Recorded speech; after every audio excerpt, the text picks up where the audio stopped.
This is J&J Boxing. Today is October 16th, 2019. I'm here with my man Jordansky. I'm Jay Blaze. What's good with Blaze y'all, Jays, man? excuse me. Pardon me. It's been a long time. We haven't posted a show in a while, but we here, we back, ready to do our thing. We got a bunch of stuff to talk about out here. First things first, before we get into the boxing, let's talk about the NFL, man. Oh, shout out to the Washington Nationals, man. These mother effers are in the World Series out here. Who you think they're gonna play, man? You think they're gonna play? The Astros are up 2-1 in the series, and the game 4 rained out today. How you think the series is gonna go in the AL? To be honest, it's looking like it's going to be the Astros. The Astros have a pretty good, they got a pretty good bullpen. That's what's actually pulling them out. And that's kind of like, I think that is the Achilles heel for the Yankees, because they have a tight ass batting lineup. And I think that just they can't go up against that pitching lineup, man. Carlos Stanton, Giancarlo Stanton, he's been out because of he's been hurt for real. You should listen to him on how they talk about him on the sports radio. They're like, "Oh, this man, he's a punk. He's getting paid all this money." Yeah, I don't, man. I ain't gonna lie. I only follow like the Nationals, so I don't really follow the Yankees and follow everybody else like that unless you playing the Nationals. And so it's like, I just think that from looking at it, because I've been paying attention to the playoffs, looking at it, I think it's going to be the Astros versus the Nats. We would love to see Yankees versus the Nats, but I don't think the Yankees going to be able to pull that joint out. Maybe this rain delay and maybe this joint, maybe it'll give them some time to like, all right, we got to get our shit together, but I don't know. They're going to have to pull off some incredible shit because they down 2-1. So they gotta be able to hold off for the next 3 games. They're gonna have to the next 3 games. You think about it, because then they have to win the makeup game. So they got to do that game. They have to win that joint. That's gonna be 2-2. Then they have to win. Oh no, they only got 2 games. They gotta pull out for 2 games. Like I said, damn, that's gonna be tough. It'll be tight baseball though. It'll be good to see, but that's gonna be tough, man. Hey, in the World Series don't start for another week, so the Nationals, they got a whole week to wait because they swept the Cardinals. So should be interesting. I definitely think. Well, I don't want to say definitely, but man, the Yankees are a good team. They need to get Giancarlo Stanton back. They pay him all that money. Hopefully, he steps back into the lineup. But right now it's looking like the Astros, but you never know. Before the season, I remember reading that an expert thought it was going to be Nationals Yankees in the World Series. So I'm going to go with that. I think the Yankees are going to come back, but it should be a good series. So I wonder how Bryce Harper feels right now. Yeah, me too. I'm pretty sure he doesn't. I mean, I'll be blown a little bit, but then again, I'm getting paid $330 million. Hey, man. So that's cool too. So anyway, will be interesting to see how it all plays out, the ALCS. So stay tuned. All right, so let's get to talking about the NFL. We haven't been on in a while, and a guy who's made a lot of news since we haven't been on is Antonio Brown. I want you to, what do you think? I mean, he got cut by the Raiders. He got cut by the Patriots. He played a game for the Patriots and caught a touchdown. But what do you think about Antonio Brown? What are your thoughts on him? I fuck with Antonio Brown. It's kind of, I'm trying to figure out what the hell his thought process is. That's kind of difficult without being in his inner circle.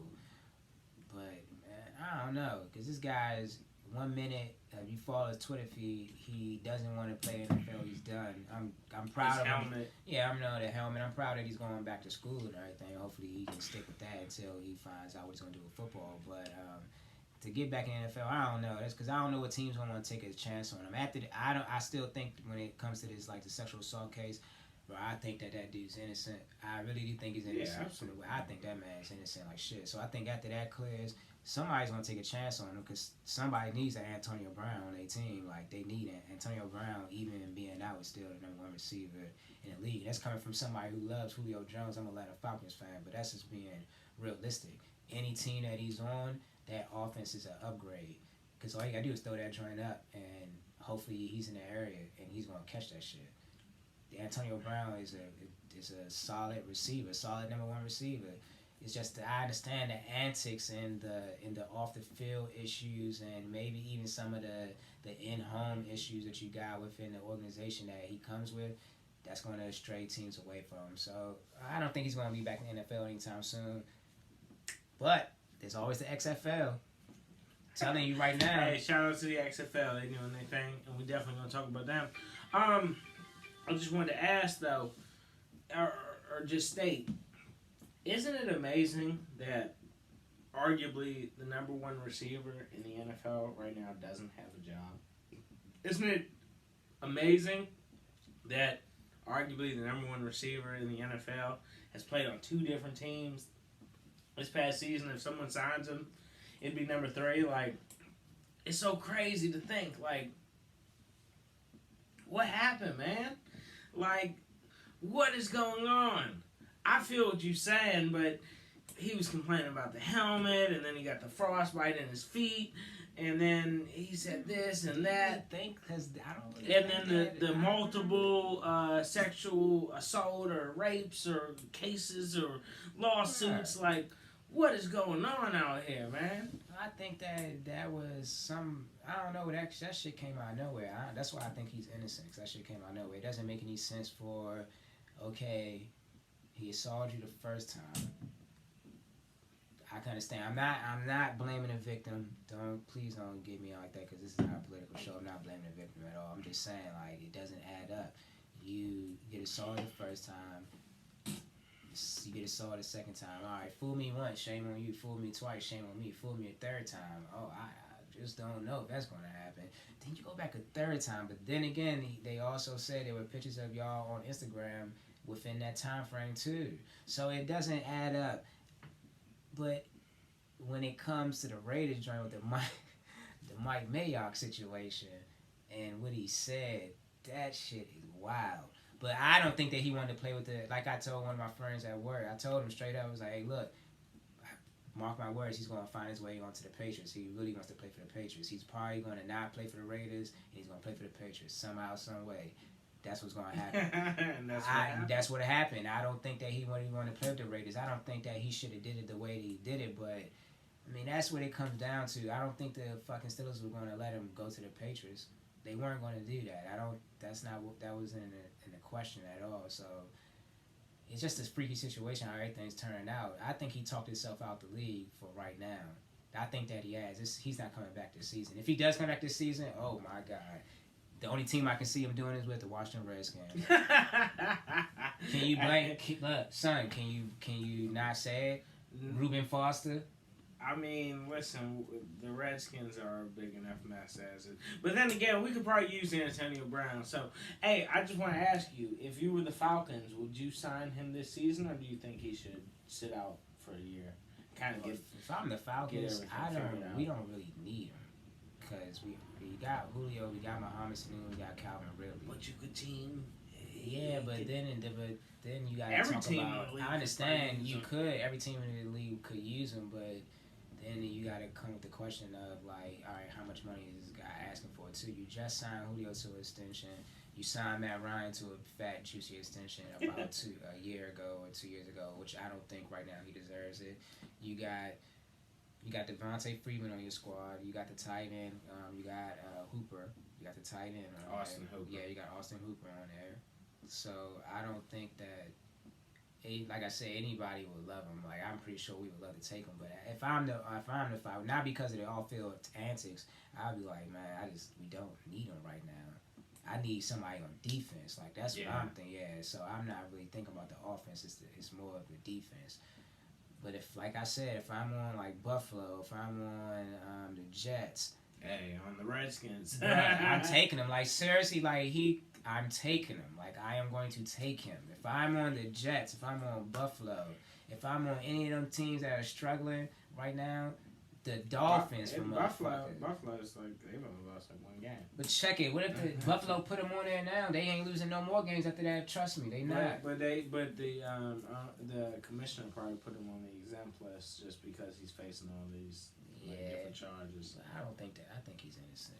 Hey, I think the Redskins should sign him. So. I think they should too. Let's see if we can Fuck get it. Antonio Let's Brown. wait. Let's wait him out. Just like they did Ruben Foster. Let's wait him out. But Ruben Foster got hurt for the season.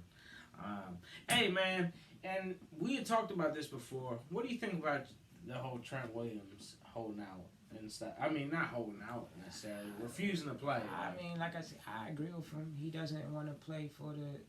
I mean, I'm pretty sure he didn't want. He doesn't want to play for the organization no more. It sucks because of what happened to him. I understand, and it was a misdiagnosis, but. Damn, man, if I'm the Redskins right now, we need something. Like, you're not here. We need you, but you're not here. What do you want? All right, you don't want we already offer you money. You don't want money. You want to be off the team now. Get him the fuck out of there. Get him the fuck out of there. It's not helping y'all. What are y'all doing? It's not helping. But if we trade him, what are we gonna get for him? A 4th round pick? No. Why would you get a 4th round pick? Because the teams know that he's refusing to play, so nobody's going to give us a good offer. They know that if we trade him, we're being desperate. Like, no, but he also he signed a contract. He has 2 years left on the deal. No, I said I mean, I understand. He either plays or he retires. It's because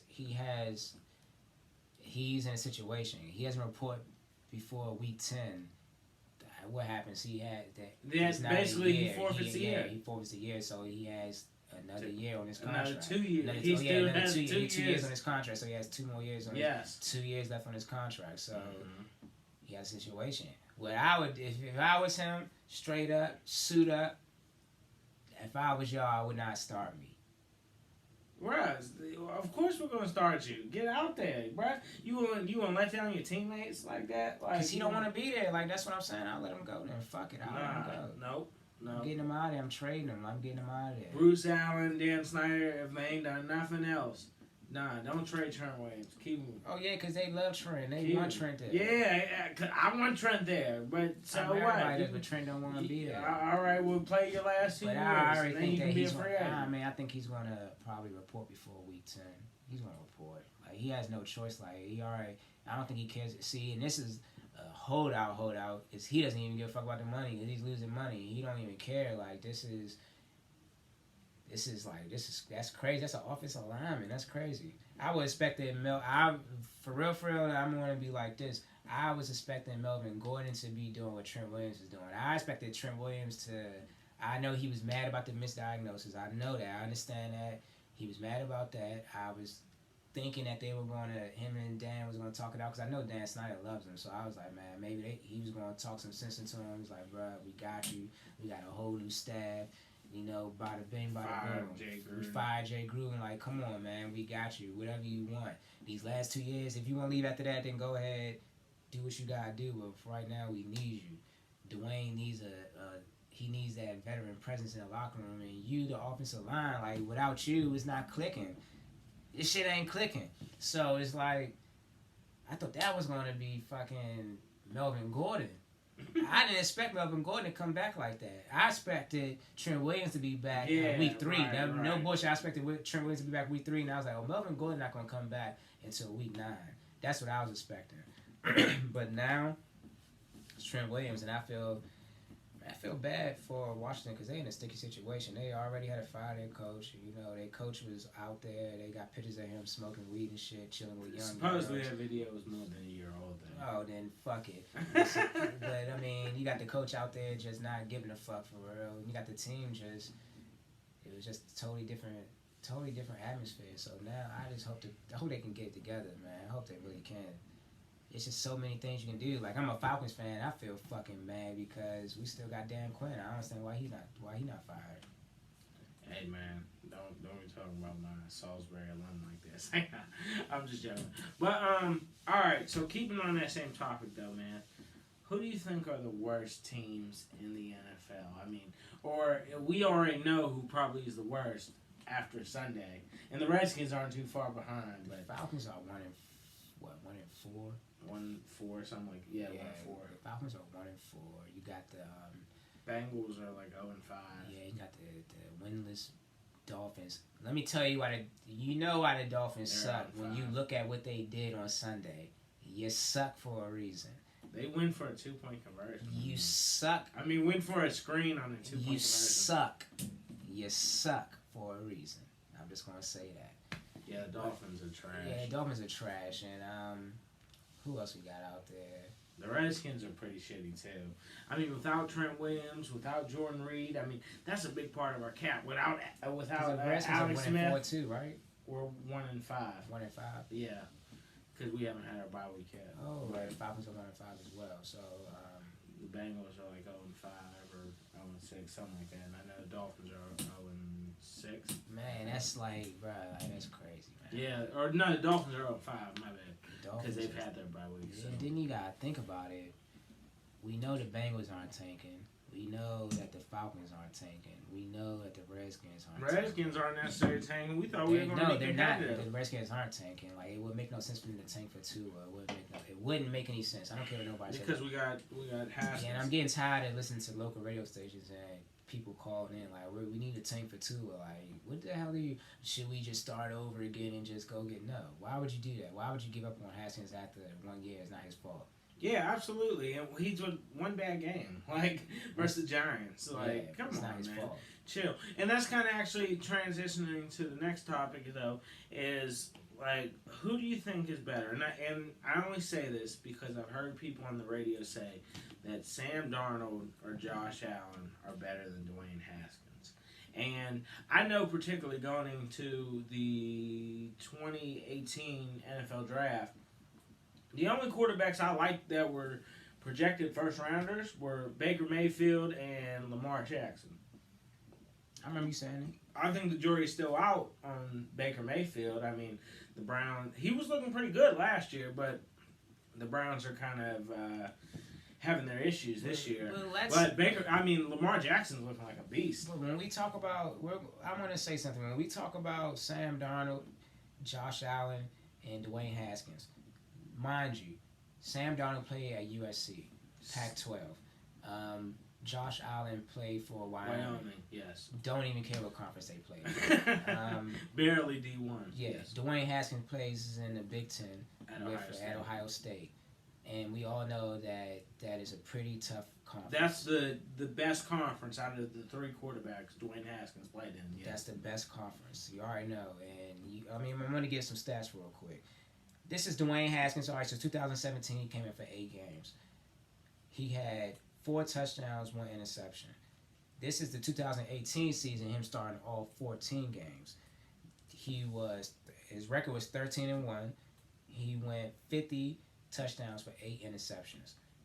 We're going to go over to Sam Darnold, and I'm going to be fair. So 2016, Sam Darnold played 13 games, started 10. He was 31 for 9. That was arguably his best season, in my opinion, 31 for 9, even though he threw for 3,000 yards and some change. His last season, with the 14 games. Threw crucial interceptions. Yeah, but I understand, bro. I'm telling you right now. Oh, you talking about his next season. His next season, 14 games, 14 starts. He threw for 26 touchdowns, 13 interceptions. Yeah, that was what I'm talking about. For 4,100 yards and some change. If you watch the Ohio State USC bowl game, him versus JT Barrett, he was terrible.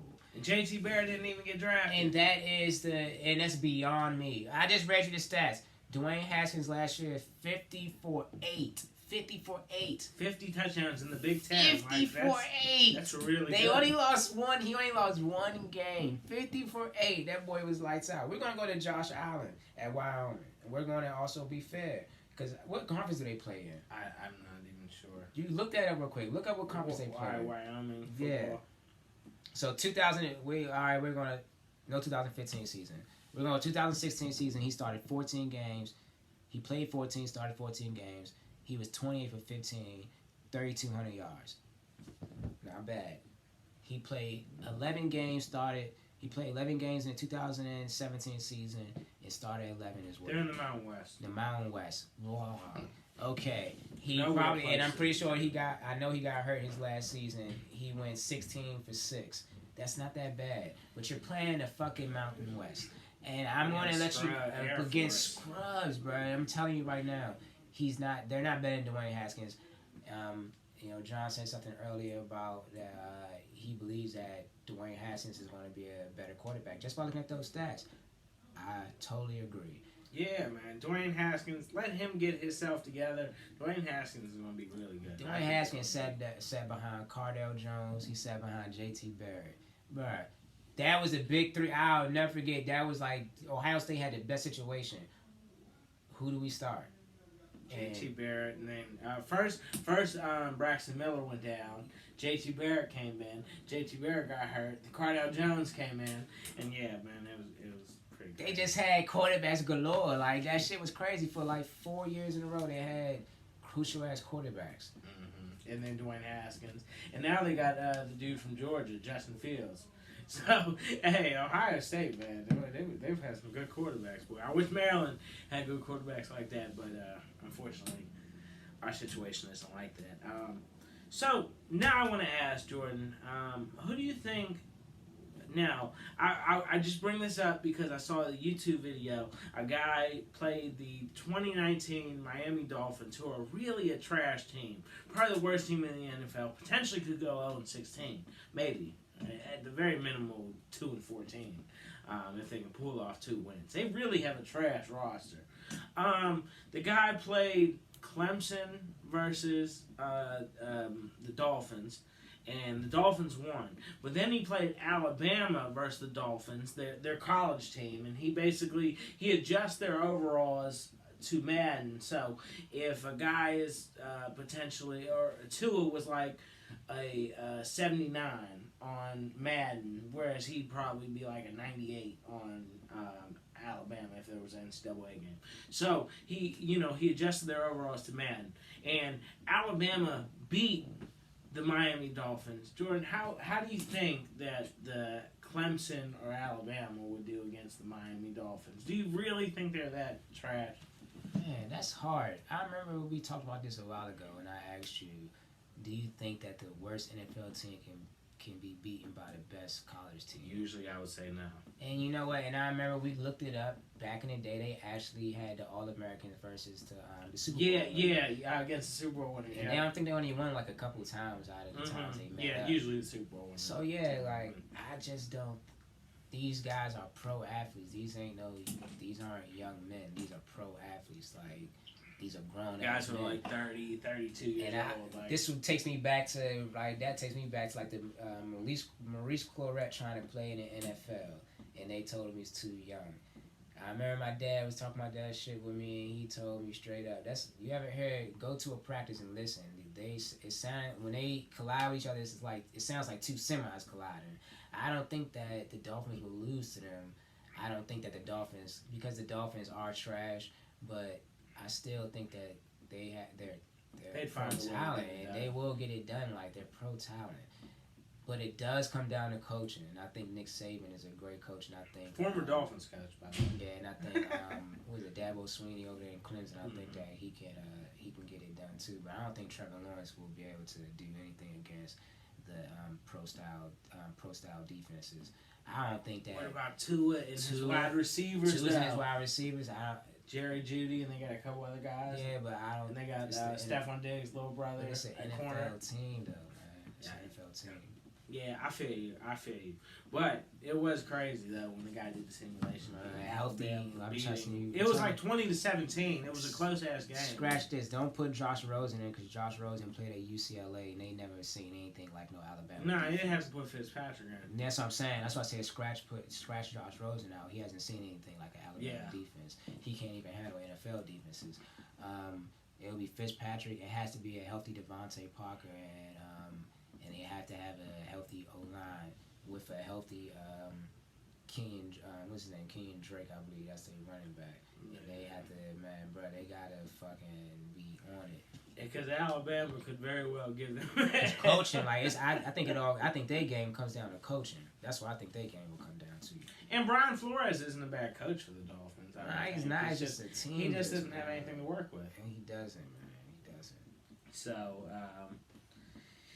that's that, and that's our thoughts and everything. So recently the XFL draft just came about, and we're just going to talk about some of the quarterbacks that were picked. Landry Jones, he was a backup for the Pittsburgh Steelers. Cardale Jones, we mentioned him. Who was it? Matt McGloin. He played at Penn State. He was like a fourth round pick by the Raiders. What was his name? Aaron Murray. He played quarterback at Georgia. I forgot where he was picked. I think he played for the Bengals, if I'm not mistaken. So man, what you think, man? You excited about the XFL? That joint about to kick off in like February. We've talked about it before on the show. I told you I'm kind of a little reluctant, I guess, so to speak. That would probably be the best way to say it. But man, what you think, man? You liking the quarterbacks pick? You think they're going to have better quality quarterbacks than say the AF? I'm gonna tell y'all what I tell him. There's a bunch of fucking no names besides Cardale Jones. I mean, Landry Jones is okay at Oklahoma, but Kind of stunned for the Steelers. Yeah, I think the SFL is going to be exciting though. I think that they're actually going to try their best and distance themselves from the NFL. That's why I think the AAF fell off. I think that's where they kind of made a mistake at doing was lining themselves up with the NFL. Keep a distance from them. I think that the quarterbacks still on that list, they're gonna have their time to shine. This is a second chance for them. Like a lot of them, this is a second chance. Some of them, it's a third chance they play in the AAF. Just go out there and just go lights out. That's what I would do. I know Cardale Jones though, man. I think he gonna be the MVP. Man, we thought what's his name was going to cook Trent Richardson. We thought he was going to cook and meet. Son, I swear to God, I thought that he was going to fry. He was such a disappointment.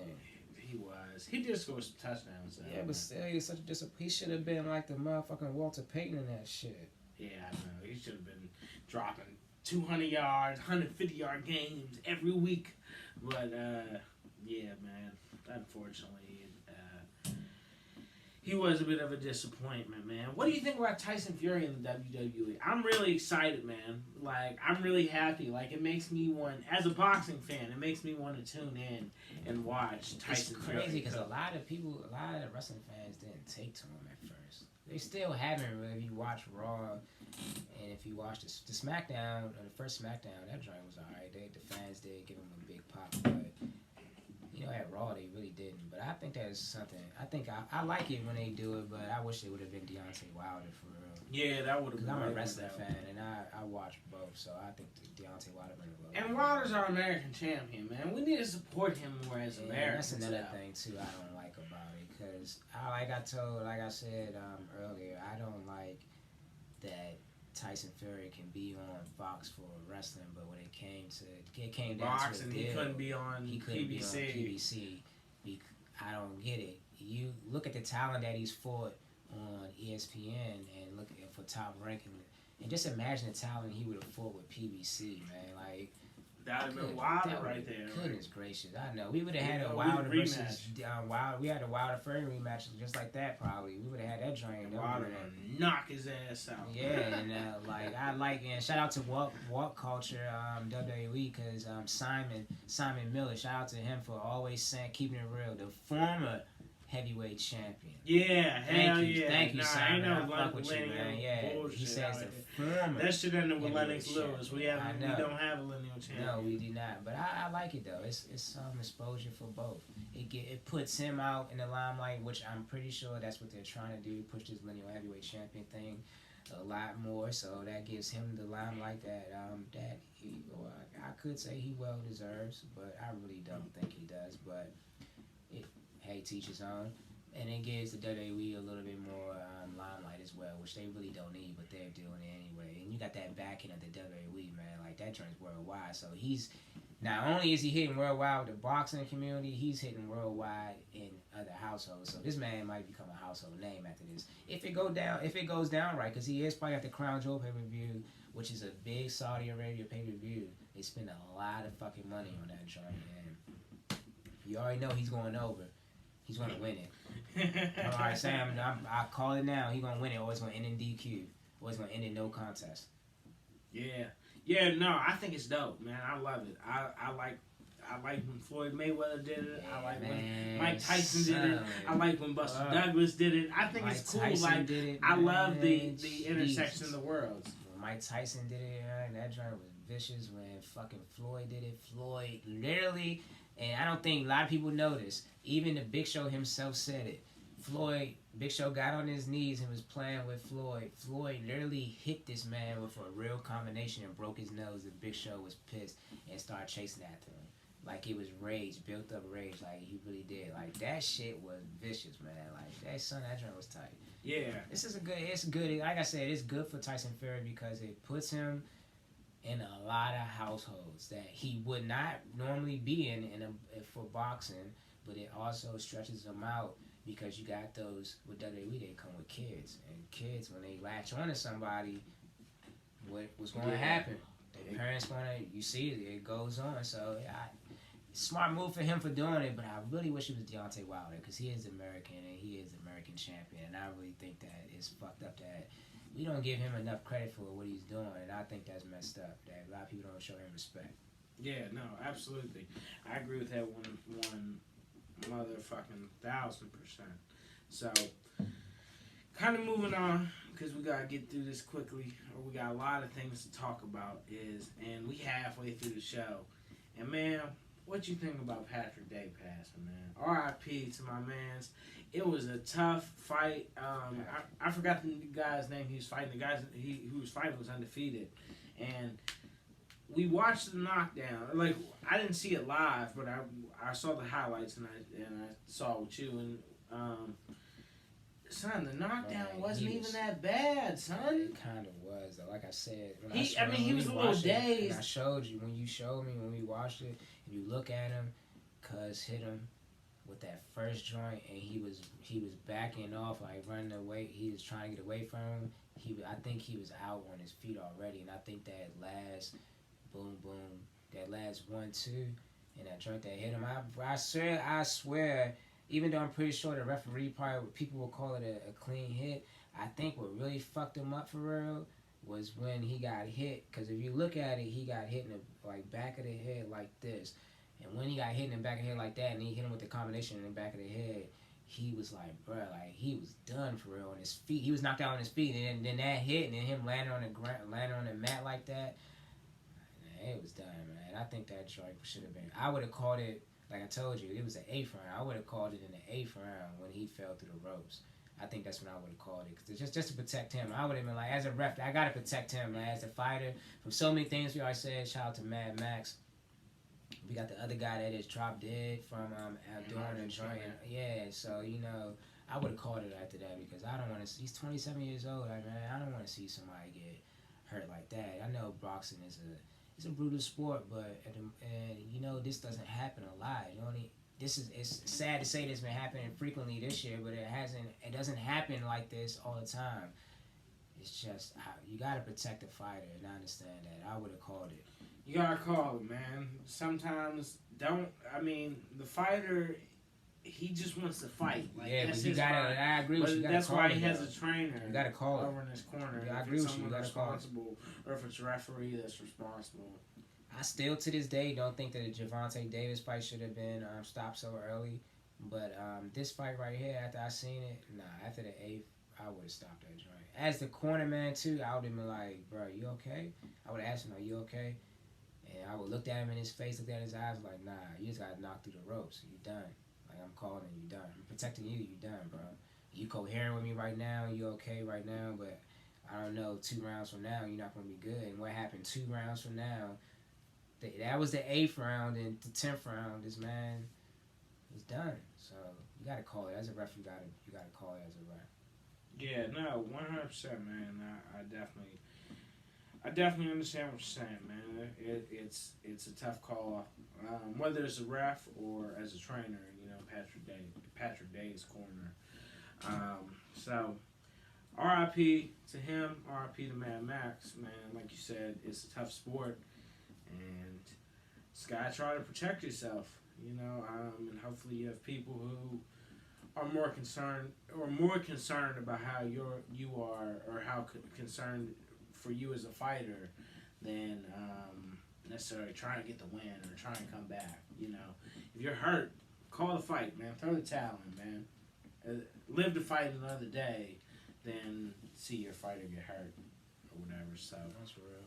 anyway, so did you hear? Well, Clarissa Shields was supposed to fight October 5th, and her fight was canceled because supposedly her brother was charged with assault for punching the trainer that whole video of the other fighter. and What are your thoughts on that? I watched that whole video, and that comes to show Clarissa Shields. She was talking that she was talking shit. And I mean, I love Clarissa Shields. She like my favorite female boxer.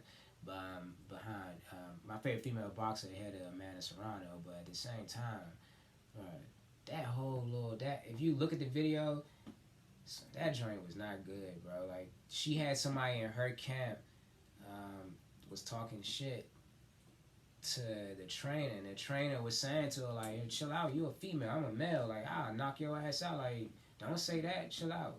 Then all of a sudden, they talking to the trainer, and they take the camera, move the camera away, 30 seconds later, the dude on the ground. Like, damn, bro, no, don't do that. Like, this man can't defend it, so you snuck him. Like, he's an old man, you snuck him. That's messed up. Yeah. That's messed up, and that's fucked up. And then ruined the fight. You ruined the fight, and you cost your girl money, so now it's like... Your sister. Yeah, you cost your sister money. So... Hope he's proud of himself. Yeah, you a bum, man. Man, that was terrible. Even though if Shields would have fought, I'm pretty sure Shields would have won. But at the same time, it's like you just cost the fight. You just robbed everybody that fight. You robbed your sister of that fight and that money. So that's on you. Yeah, absolutely. After this, if I was Clarissa, I would be like, I gotta distance myself from certain. Yeah, don't ever come to my motherfucking weigh-in or press conference again, you stupid motherfucker. But all right, let's get into the male boxing and talk about some of the fights that passed, man. Spence Porter, man, that was a couple weeks ago, man. What were your thoughts of that joint, man? It was way better than I expected. I love that fight, man. And shout out to Sean Porter. I hate to say it, but Sean Porter put up a good fight. Sean Porter was Jesus Christ, Sean Porter was tagging him, but Earl Spence was just too... He's a chosen one, man. I'm telling you right now, he's a chosen one, bro. Earl Spence was just... Sean Porter would hit him. And Sean Porter would hit him, but Earl Spence would come back, and that shit looked like it was harder. Even though Sean Porter wasn't showing it, but I know he was hurt. Because he wobbled him in the later rounds. Like, he wobbled him, I think, in round 10, he wobbled him. And in the 11th, he dropped him. In the 11th, he did drop him, but he wobbled him in the 10th. I believe he wobbled him in the 10th, and in the 11th, he dropped his ass. Like, I knew, like, that joint was tight, man. I knew it. And then I said it during that fight, I was like, bruh, he needs it. He needed to drop. Somebody got to drop somebody in order to win this fight, because they don't, it's going to go to a draw. That was my opinion. Because that fight was just so fucking close. It was a good-ass fight. Yeah, very But good. when Porter dropped him, in the 11th, in 11th he dropped him, I swear, I promise you, he wobbled him in the 10th.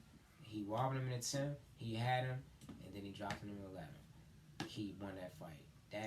He won that fight. The 10th and 11th won him that fight. I'm surprised it was a split decision. That's why I told you. I'm telling you, man, it was a split decision because of that knockdown. If it wasn't a knockdown, it was going to be a draw. It's crazy, man. It's crazy. I thought Porter Spence had done enough to win that joint, even without the draw. Porter was really active in Porter. He was pressing him. He was doing a good job. Like, Porter, he didn't expose Spence, because Spence still was like doing his thing. It was just a tough matchup. And it was a height advantage too. The Porter knew how to work the height disadvantage more than Mikey Garcia. If you watch the fight, Porter was going in close. Porter was attacking, and when Spence was trying to come in, Porter would step back, and Porter wasn't getting in. Porter would come in close. He wasn't giving Spence that distance. When Earl got that distance, he was lighting his ass up. Whenever he can get the distance, he was lighting his ass up. When he was going in close quarters, he was lighting his ass up too. But Porter was able to trade back, and that joint was tight, man. That was probably one of the best fights I've seen all year. Arguably fight of the year. Like, son, that joint was vicious, bro. Like, they was put up a fight, man. Yeah, I thought it was pretty nice. The next joint, what'd you think about Triple G versus the Sergey D guy? I think he's Ukrainian. Oh, yeah, he's Ukrainian. And I watched the highlights for that fight. I didn't actually watch the fight. I just saw the highlights. I watched the highlights of the fight, and I'm telling you right now, Triple G got that was a gift decision. Yes. Some people said Max Kellerman said he had an 8-4 for the Sergey D guy, but then I saw other people on Twitter were saying that they gave the joint to Kovalev. So I mean, it must have been a really tough fight to score. You mean Triple G? A Triple G. I said Kovalev. What? I'm tripping. Did not give the fight to Kovalev. Gave the fight to Triple G. Sloppy win by Triple G. I'm telling you right now, I watched the highlights, bro. Like, man, because I wasn't able to find it for a fight anyway yet. But, bro, if he think that he's gonna be moving up anytime, ain't moving up anytime soon. I think he's old, man. I think he's finished. Man, I'm telling you, right? Hold on, y'all. Like, dang, I don't take a call on this show. I can't do that. I'm sorry, y'all. I can't take a call on the show. That's Deontay Wilder calling me, letting me know that everything good. Hey, let him know that he about to win the motherfucking heavyweight championship of the world. No, 100%, man. Yeah, I heard it was a tough ass fight, or from what I've seen, it looked like a tough ass fight. And but yeah, Eddie Hearns came out after the fight and said that Triple G was sick, so that's why Triple G. That's just that's like bullshit, and that's why I said Triple G got away with murder. You think he got away with murder? I mean, was it really? I don't know, man. I'd have to watch the fight, but from what I heard, man. So, the guy Sergey, man, he was giving them all he could handle. So, yeah, man, what do you think? Now I mentioned Kovalev, man. What do you think about Canelo versus Kovalev, man? You think it's who you think gonna win that joint? Canelo versus Kovalev. You know what's crazy? Canelo probably win. No, is he stepping up? So, no, is Kovalev moving down? No, not. Canelo's moving up to 175. Now, check this out. I was listening to somebody talk about this fight about a couple weeks ago. They were saying that how they were talking about how the jump up in weight might be a disadvantage for Canelo, and the height difference might be a disadvantage to Canelo. Kovalev's like 6 foot or 6'1". Yeah, but they were saying like, and Canelo's like what 5'9", 5'8". 5'9". Yeah, 5'9". So they were saying like that might play a difference, but no. The point was getting to it was like this might be a like one of those trick like trick fights for Canelo. He might be taking on more than he can shoot right now, and that's what I think. Kovalev's kind of old though. Yeah, I know he's old, and that's the shit that pissed me off. But at the same time, I don't know. Them old guys can surprise you. Take Chris Arreola for example. Chris Arreola put up a good fight. Take him. I'm saying though, take him for example. Chris Arreola can put up a good fight, and he's telling you something. I'm telling you right now, don't sleep on the old guys. The old guys can. You know they're gonna give Canelo the decision now, man. And I know this is gonna happen. If it comes down to a Canelo, it's gonna come down to Canelo. So, but I just still think that Kovalev gonna have to knock his ass out. Yeah. Yeah. Should be interesting. What's the date? November time, right? Early November. If I'm not mistaken. It's pretty crazy how Kovalev was saying he didn't want to fight right after his last joint against Yard, and then now he's actually fighting. So anyway, he's just trying to get this last big payday before he retires. So we all see through the smoke and mirrors. Sean Portney to get my man Ugas a motherfucking rematch. That's what hey, real shit. That shit will be dope as shit. Yeah, Ugas a rematch. He already lost his belt, so he might as well give Ugas a rematch. Yeah, no, 100. I agree with that 1,000. So this Friday and these motherfuckers' names are hard to pronounce. One's Ukrainian and one's Russian. It's going to be in Philadelphia. It's going to be a great fucking fight. Trust me. If you see this video before Friday, October, what the fuck day would that be? The October 18th. If you see this video before October 18th, trust me, the joint's going to be on ESPN. It's going to be a great fucking fight. what's cuz name? Gavaki versus Beef. They're light heavyweights. Both of them are undefeated. You know what I'm saying? Shit will be real, son. The dude with the G, Gavagi, he's from Ukraine, and Beef is from Russia, and they're going to brawl it out in Philadelphia on Friday on ESPN. I'm telling you, shit is going to be off the chain. So make sure to tune into that joint. I cannot wait. I'm going to be so excited for that joint. I'm gonna check it out because I don't know who they are. So we watched the dude. You see his name? GVODGYK. We watched him. He's 6'2", had like a 75-inch reach and shit. I was trying to figure out who it was. I still don't know. Son, we saw him fight his last fight.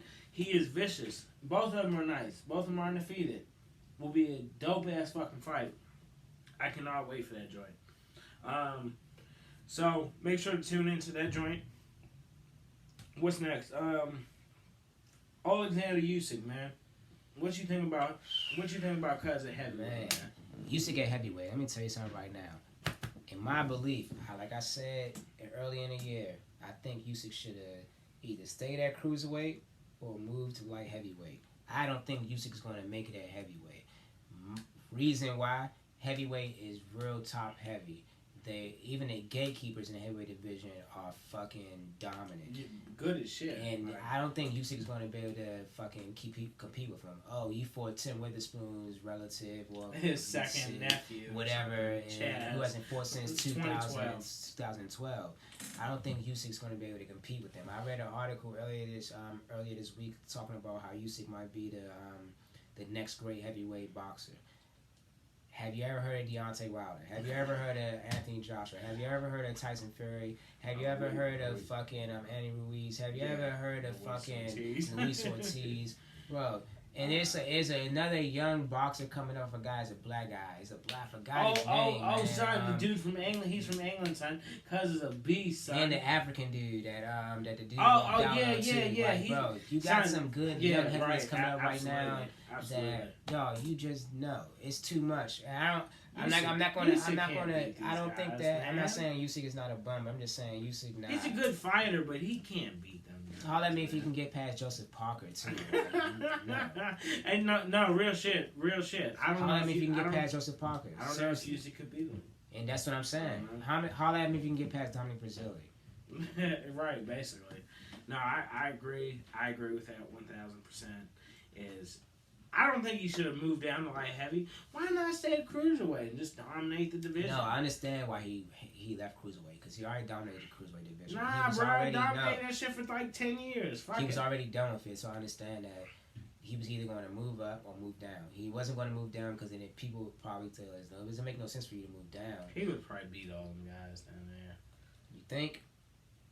I mean, he's bigger than them. Like, I mean, if he fights Kovalev, he is moving down, though, but still, he's moving down. I think he'd beat Kovalev. It depends. It depends. Yeah, like it would all depend on. I just don't. I think this is a bad move for him to move up to heavyweight because once he gets to that top heavy portion, let me tell you something right now. Yeah, if Anthony Joshua beats Andy Ruiz, you got a fucking serious problem at the top half of the heavyweight division. You got Deontay Wilder, who's a fucking monster. Tyson Fury, can't lie, is a tall, elusive monster. And you got Anthony Joshua, who's reborn. And that is Anthony Joshua without his belts is a scary Anthony Joshua. That's all I'm going to say. I think that this shit is crazy. And I think that Usyk has came to the heavyweight division at the wrong time. I still agree. I still say he should either stay at cruiserweight or he should have motherfucking went to light heavy. Because you can't do anything about it. I'm telling you right now, bro, like, you're not going to, nah, son. You might be 1-0 in the heavyweight division right now, but you fought somebody who hasn't fought since 2012. And you fought a bum. Yes. Like, he don't got nothing on. I would have been excited if you would have fought Joseph Parker. Maybe he'll fight him next. Or they said maybe I don't know if he won a belt from that joint, but maybe he could potentially be a mandatory for somebody. Or, I don't know. What belt he won? An NBO? Bro, I don't care about that shit. Anyway, so we both agree that Usyk is making a mistake moving up to heavyweight. What do you think about the Fury Wallin fight or Wallin fight, man? What do you think about Man, that? Otto Wallin almost Hey, won Fury that joint, had to hang on for dear life, Otto bruh. Wallin almost got that, man. Especially in the 12. Yes. Not only just the cut eye, but in the 12, he was just like piecing Fury's ass Otto up. Wallin was a tough fight. Otto Wallin was fighting dirty, fighting mean. I loved it. He was trying to get that dub. He was, and I loved it. He was in that joint. He just got tired. If he tell me right now, if Otto Wallin get some stamina on him, oh my God, watch out for him. Anybody in the division, watch out for him because he is a dirty. I love Otto Wallin, bro. Like he was in that joint, like snaring the cut, hitting him, snaring that joint. Like I was like, oh, this nigga's dirty. I'm like, yes, I love that shit, man. Hey man. You know, he almost knocked Fury out. If you know, Fury, he exposed Fury in the 12th round. Fury got a weak ass chin, bro. I mean, he's stud. I know he has a weak chin though, man. Like that shit shocked the fuck out of him because he checked him and then Otto Wallin was tired. I don't think he could do anything. I think that was the last hurrah. I think he put all his power into that one hit, and it just Fury just did that dope fiend joint just got back. Hey, the one thing I thought was an interesting comment was that maybe the cut was the worst thing that happened to Wallin because he got to focusing on that joint. You know what I'm saying? He got to. When he wasn't focusing on that, he was doing. He was doing good, and it seemed like after the cut, he really pretty much had lost every round up until the 12th. He started piecing Fury in the 12th. That shit was fucking crazy. I was worried like, oh shit, Fury might lose. Fury might lose. Focusing on the cut, and Fury was focusing on him and focusing on other shit. So when he was focusing on the cut, he lost focus on Fury, and that's what fucked it up. So Otto Wallin, man. Shout out to Otto Wallin. He balled, man. He tried his best. He dirty motherfucker. He tried his best, man. Hey, I actually watched the Wilder vs. Fury, the first fight, and I actually scored it the same way. I thought it was 114 to 113. I'd given Fury the first 3 rounds. I gave Wilder the 4th. I scored the 5th 10-10. And then I gave Wilder the 8th, reluctantly though, because I thought he won the last 10 seconds. He got the 9th with the knockdown. The 11th was a really close round too, and then the 12th with the knockdown. I gave the 11th to Fury though. So, I thought it was a close-ass fight. I just get tired of, I get tired of seeing people always talking about they robbed Fury, they did this, that, and third. With the 2 knockdowns, I scored a 114, 113. I thought it was a tough fight. You could potentially give the 11th to Deontay Wilder. You know what I'm saying? And you could potentially give the 5th to Wilder. He landed more punches in the 5th than Fury did. And I ruled it 10-10, but you could potentially give those and rule Wilder the winner. Like, man, I can't wait till the fucking rematch, man. And what do you think, though, with Fury? They said he got 47 stitches on his eye. I think Fury got... But he wrestling in the WWE and shit. That's why I said Fury's going to go over. And if you look at it, Fury, they're protecting Fury. They're going to protect him. Braun Strowman's a good worker, and Braun Strowman's a class act in my book. Braun, man, I just don't like that Braun's going to lose. But then again, I say it's going to be a no contest. That's the only way to protect both of them. If you can't have Fury lose, because Fury's a real live boxer. In real life, Fury would probably beat Braun Strowman. So you can't have Fury lose. On the other hand, if you have Braun lose, then you lose Braun's momentum going into any other storyline. Because like I told you, Crown Jewel is not the official storyline. So Crown Jewel has its own storylines. But at the same time, like, man, you just lost to fucking Tyson Fury. How do you deserve a title shot? Or yeah, like, how do you know who's going to cheer for you in that anyway? I think that it would be good for a no contest, and like I said, I think they're protecting him because I watched on Monday. They protected the shit out of him. Braun wasn't hitting his eye or nothing like that. They're doing a good job protecting him, man. And you know, WWE got that bank, so if anything happened to him, I'm pretty sure they'll pay to get him fixed up before anything happens, before a fight or anything like that. He's in good hands, yeah. Tyson Fury, I think this whole WWE thing for Tyson Fury is good, man. Like, he's smart. He's a good guy. He did a good thing. I got respect for that man. Like, he's a showman. Like, shit. He remind me of he's the White Ali. That's what he is, the White Ali. Like, hey, don't go there for saying he the White Ali. Like, I'm just playing. Just might be because he's a showman and he knows how to do it. I told on the mic, he was good on the mic. He didn't slip up on his words. he was poised in the ring, and it looked like him and Braun got chemistry, and I love that about him. He was quick, he had wit, and he went with the flow. And it looked all organic, and that's what I like about him. I don't like when people come in and they don't look organic. You're forcing it. Don't force it. He wasn't forcing it, and I like that about him. Yeah, nah, 100. Nah, I definitely thought it was. So, man, I respect Tyson Fury for that, man, because I respect people like that. Yeah, that was dope. I fuck with him for that. Hey, but I was gonna say this weekend I went up to Philadelphia and I actually saw the Joe Frazier statue. I had seen the Rocky statue, but I saw the Joe Frazier statue and I messed with it. They said his favorite quote he lived by, like his favorite quote was "Get the job done." I thought that was pretty dope, man. My man Joe Frazier, he was a real good fighter and everything. He got clipped by George Foreman twice. He lost to Ali twice too, but he got clipped by George Foreman twice. But that's because he was fighting a guy who's way bigger than him. Like, who y'all like had a lot of power. Like, man, Joe Frazier was a dope ass fighter. I definitely fucked with Joe Frazier. So you wanted to mention that on this day in boxing, today is October 16th, 2019. You wanted to mention what did you want to talk about? We're going to talk about. And we just got a couple minutes, you know. Yeah, we're going to talk about Jack Johnson. Wait, time out. Before we even get to that, we gotta talk about Earl Spence. Oh, okay. We can run it by, man. Thank God he survived. Let me tell you something right now. Ferrari flipped like 5 times, and he ain't break a bone. He's a chosen one. When you come out that joint and skate like that, you're a chosen one. You ain't got DUI, you're a chosen one. Oh, he did get a DUI though. You're chosen. He was drunk, flipped his Ferrari, hit that joint. Like, man, shout out to Earl Spence. He's gonna be good. Hopefully everything be all right. He come back and man, thank God. You know, it could have been way worse. So shout out to Errol Spence, man. That was dope. That was dope, man, to be able to come out of that.